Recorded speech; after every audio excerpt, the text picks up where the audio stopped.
¿Qué tal? Buenas noches, ¿cómo les va? Bienvenidos a una nueva emisión de LBA. Señor Mario Rojas, mi compañero, ¿cómo anda? Sebastián Silenzi, buenas noches, ¿cómo le va? Muy bien, ¿usted? Muy bien, muy bien. Estamos aquí en una nueva edición de La Verdad Avanza y tenemos invitados. Nos acompaña la candidata a diputada de Fuerza Patria por la provincia de Neuquén, Beatriz Gentile. Beatriz, muchísimas gracias por estar presente en los estudios. Y rectora de la Universidad Nacional de Comahue, por supuesto. Sí, ¿no? bueno, no, la agradecida soy yo por la invitación al programa. Beatriz, yo me preguntaba, ¿no? Primero, me encanta poder hacer una entrevista con usted, hacía rato que la quería entrevistar.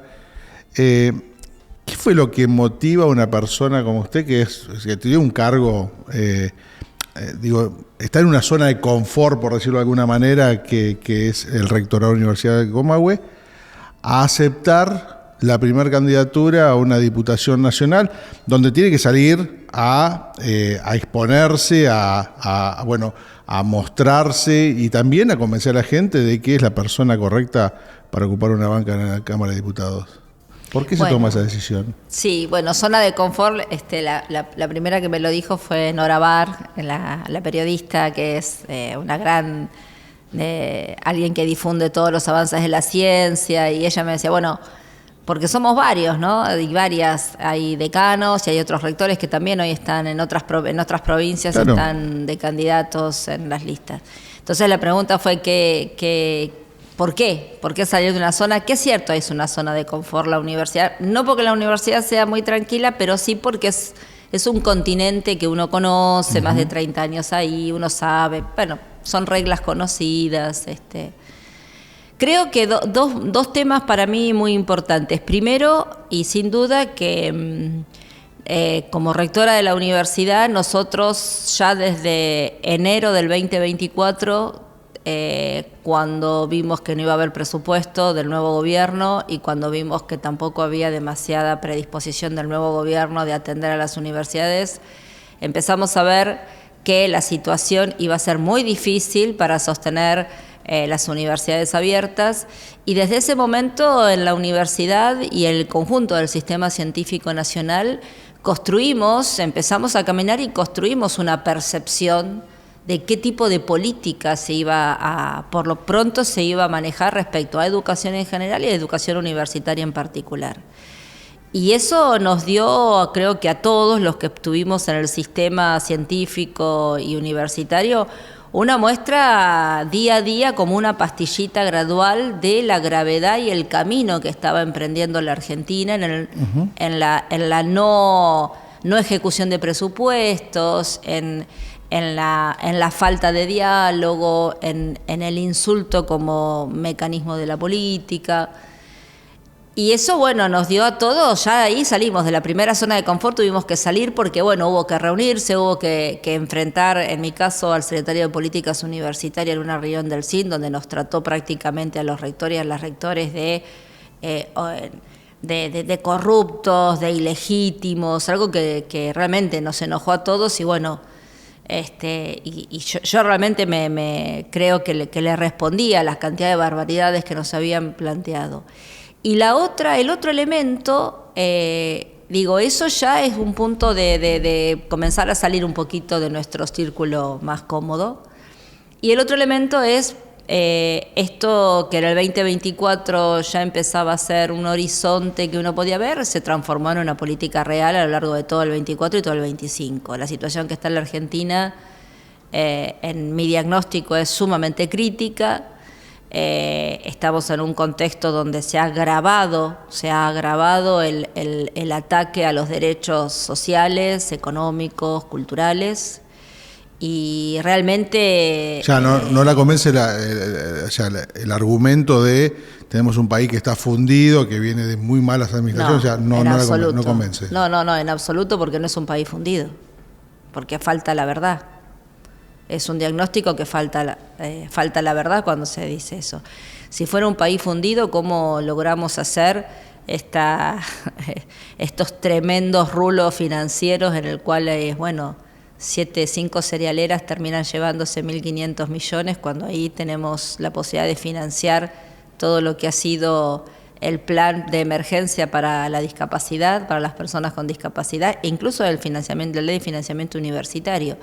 No es un país fundido, es un país que evidentemente traía dificultades en su administración. Para que la Argentina se funda con semejante cantidad de territorio, extensión territorial y recursos, yo creo que, y tan poca población, porque son las ecuaciones que cualquier estadística toma: territorio, población, recursos, esos tres elementos combinados jamás podría dar en la Argentina un país fundido.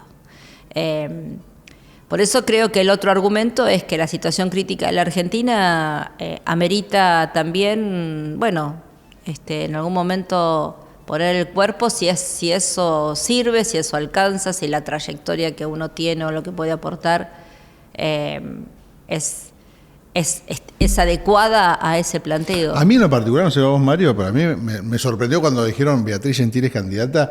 Me sorprendió, digo, bueno, una competidora. Digo, sí, yo digo que fue como el broche de oro que le diste a la fuerte interna que vivía el socio mayoritario de Fuerza Patria, sí, que era el Partido Justicialista, sí, que iba hacia el abismo, creo yo, sí, como venía, y apareciste vos así como una heroína, salvaste todo y ya nos olvidamos de la pelea de la además, no sé si coincide. Pero además hay otras. Capitana Marvel. Claro, gladiadores.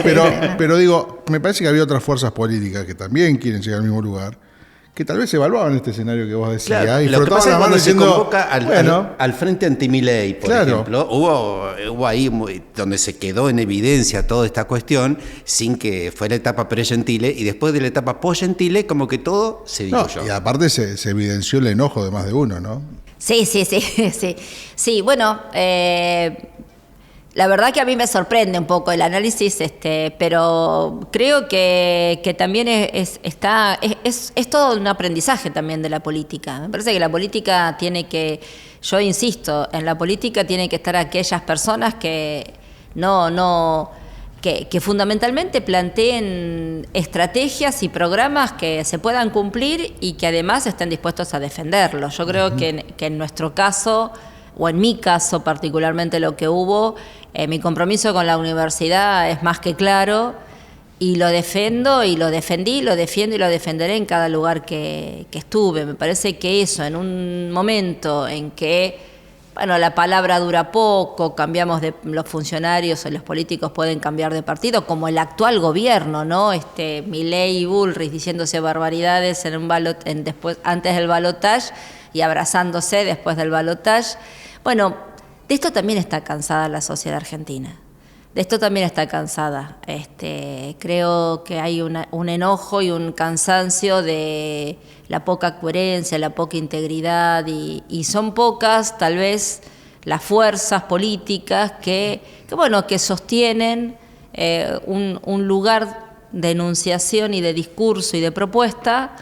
Y equivocado, no, que guste o no guste, pero está atado a un proyecto que realmente van a defender, ¿no? Yo en eso realmente valoro a la izquierda, porque la izquierda siempre ha tenido la coherencia. Claro, en ese lugar. Y también a muchos cuadros y políticos del peronismo, del radicalismo, del socialismo, de aquellas corrientes del progresismo nacional que tanto a este gobierno no le gusta, pero que siguen defendiendo y siguen diciendo que la justicia social es un concepto importante, que es posible construir una Argentina, si no igualitaria, más equitativa, que hablan de producción, que hablan de trabajo, que hablan de vivienda, y que no se suman a la moda del momento, o copian las peores formas y los peores discursos del insulto y la humillación. Me parece que eso es muy valorable,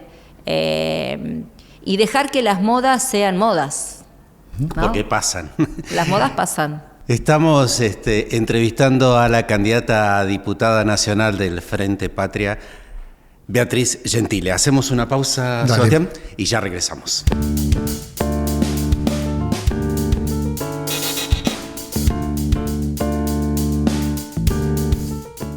Neuquén Informa.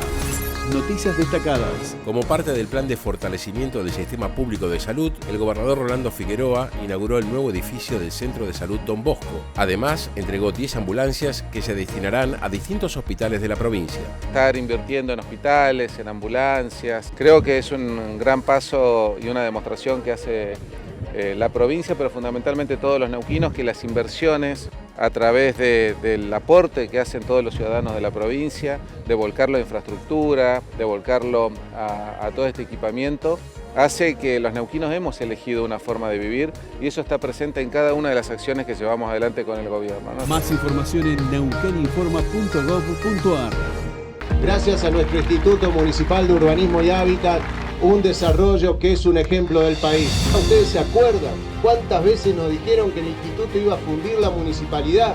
Y hace 5 años que venimos desarrollando barrios de loteos con servicios. Que Neuquén le haya dicho que se terminó una cultura de asentamientos, de la toma de tierra público-privada y haya tomado la decisión de una ciudad planificada con loteos con servicio y con planificación. Son lotes que hemos desarrollado en un tiempo récord. Los adjudicatarios corresponden a diferentes organizaciones de la sociedad civil, Plan Joven y también algunas familias con miembros con algún tipo de discapacidad. Que este es el camino, crear comunidad, y le hemos pedido especialmente a los vecinos que cuiden los lotes, que se respeten mucho y generen comunidad porque son importantes.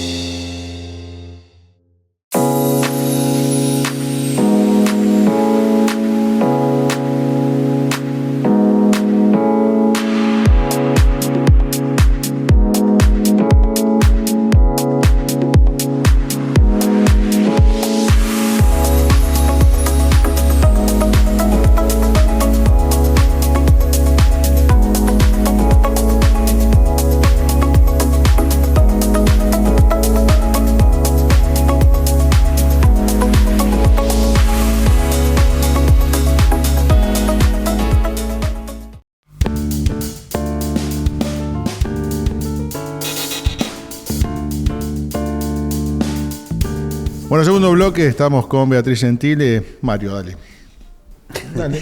Le íbamos a preguntar a Beatriz en el anterior bloque, estaba haciendo referencia a figuras del progresismo nacional que resisten.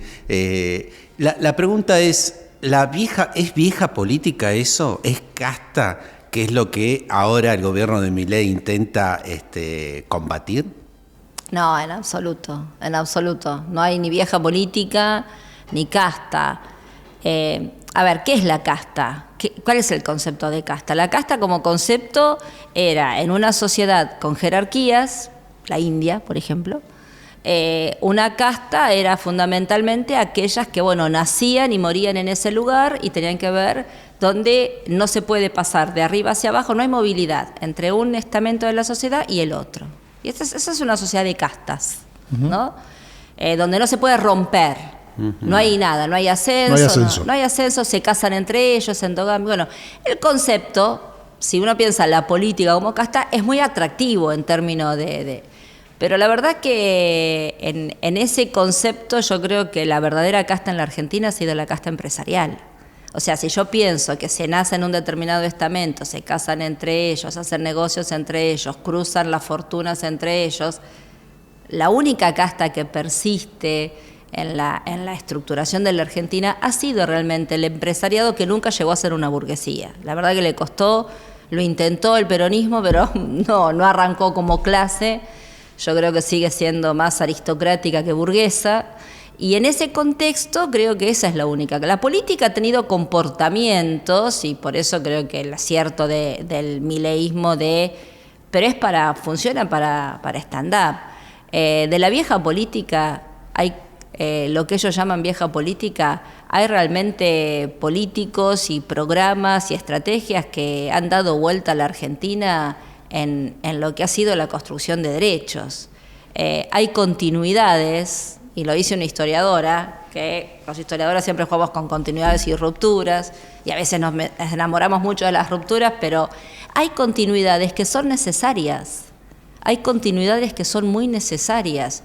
Yo te voy a poner la continuidad del movimiento de derechos humanos en la Argentina, desde la dictadura en adelante, es una continuidad que hay que es necesaria y hay que defenderla. Y si se repiten los nombres en lo que hace a los programas y a las políticas de derechos humanos, yo voy a seguir aplaudiendo. Eso no es una idea de casta. Sí. Esa es justamente la defensa de la continuidad de determinados programas que han sido exitosos y lo siguen siendo, y hay que tenerlos como valores que esta sociedad abraza, ¿no? Voy a apelar a la historiadora.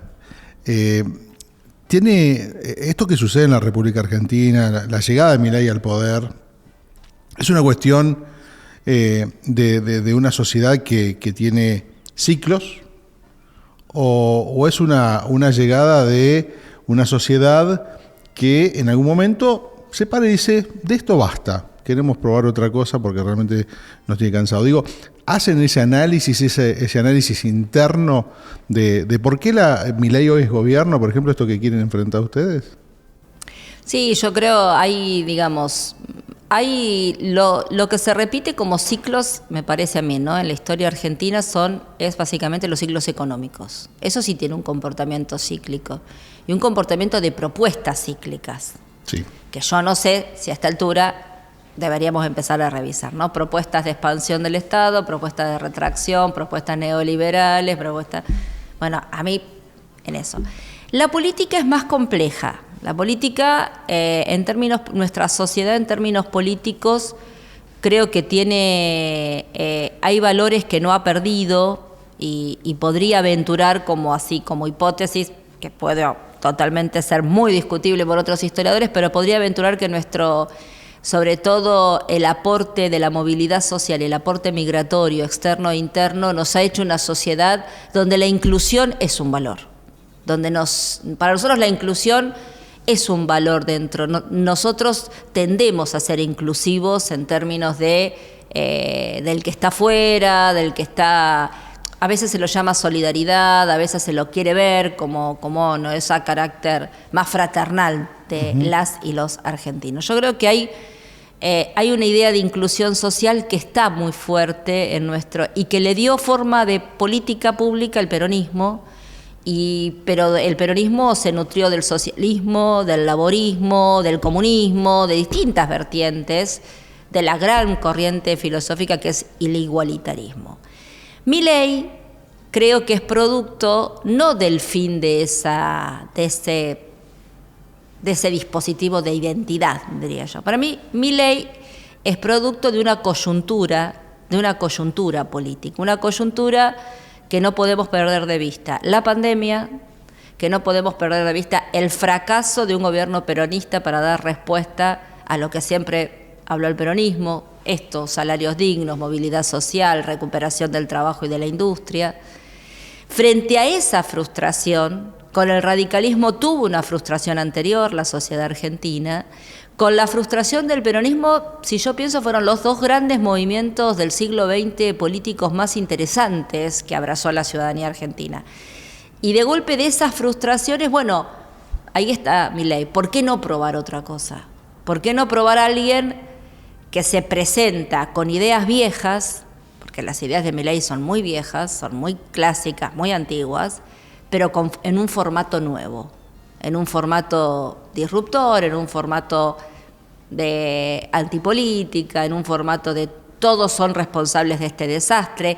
Y hasta el momento, si seguimos esa mirada de que con el radicalismo ya se habían desencantado, ya de la Rúa fue el último del desencanto, y con el peronismo podemos decir que hay cierto desencanto en función de las no respuestas del gobierno de Alberto Fernández, me parece que ahí encontramos una explicación posible, ¿no? de la irrupción de un personaje como Milei. Y la pregunta que yo dejo, para mí, que hay que pensar de acá para adelante, es, ¿Milei es un fenómeno disruptor que llegó para quedarse o es solamente el resultado de un proceso ya más que venía ya en decadencia, que es, tal vez la reconfiguración de los ciclos económicos y también la reconfiguración de un modelo para hacer política de otro lugar? ¿Y qué reflejo tienen ustedes dentro de la universidad, por ejemplo, como para tenerlo como punto de partida, si se quiere, la universidad que asiste de toda clase social, que asiste con todas las ideologías. Digo, ¿cómo eso se puede medir de alguna forma dentro de su universidad? Digo, usted como rectora. ¿Se entiende la pregunta? O sea, esta situación por la cual llega Milei, digo, se refleja tal vez en ideologías, en manifestaciones, en un ambiente tan plural como es la universidad pública, ¿no? Lo que se refleja del mileísmo no es el discurso de conceptos sustanciales del mileísmo, que también no sé si los tiene, ¿no? Pero bueno, pongamos. No hay nadie que, por ejemplo, se embandere con la escuela austríaca. No existe eso, si me preguntás. No existe esa idea.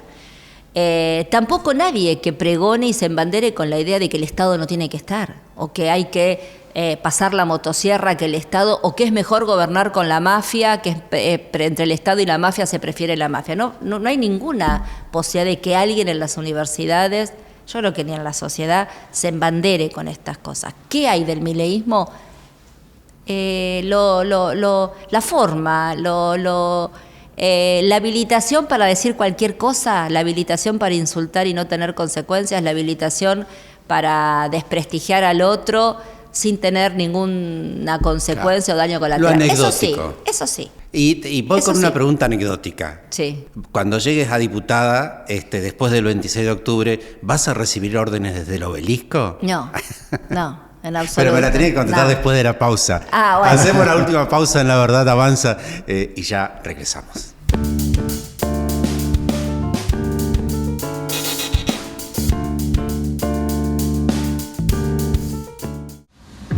Un polo tecnológico que el año pasado, junto con el gobernador, inauguramos el sector privado. Ahora el Estado, a partir de la eficiencia, ha desarrollado este edificio. A partir del 2 de septiembre se le entregan las llaves a la Fundación YPF y a las operadoras para que desarrollen el centro de capacitación Vaca Muerta. Hemos anunciado también el tercer edificio, donde va a haber un data center, el estudio de la biotecnología, la biomedicina. Es decir, la simbiosis, la sinergia entre el sector privado y el público, los estudiantes, la capacitación, los profesionales neuquinos, tiene lugar en la provincia de Neuquén, en la capital de Neuquén, para toda la región, y esto es orgullo neuquino. El Estado con esas inversiones puede provocar el desarrollo de la industria, que a su vez vuelven la posibilidad de que la mano de obra que se pueda formar acá tenga acceso al trabajo. Hemos tenido una gran ventaja, tenemos un gran intendente que ha venido planificando este trabajo hace mucho tiempo, entonces nos permite ganar tiempo, y ese tiempo ganado es fundamental a la hora de poder generar soluciones para nuestra gente.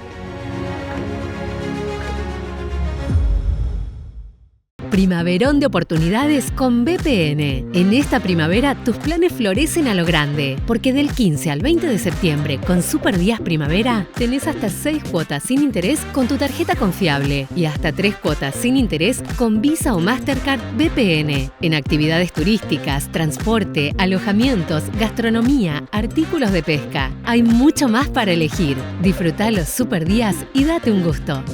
Ingresá a bpn.com.ar y conoce más.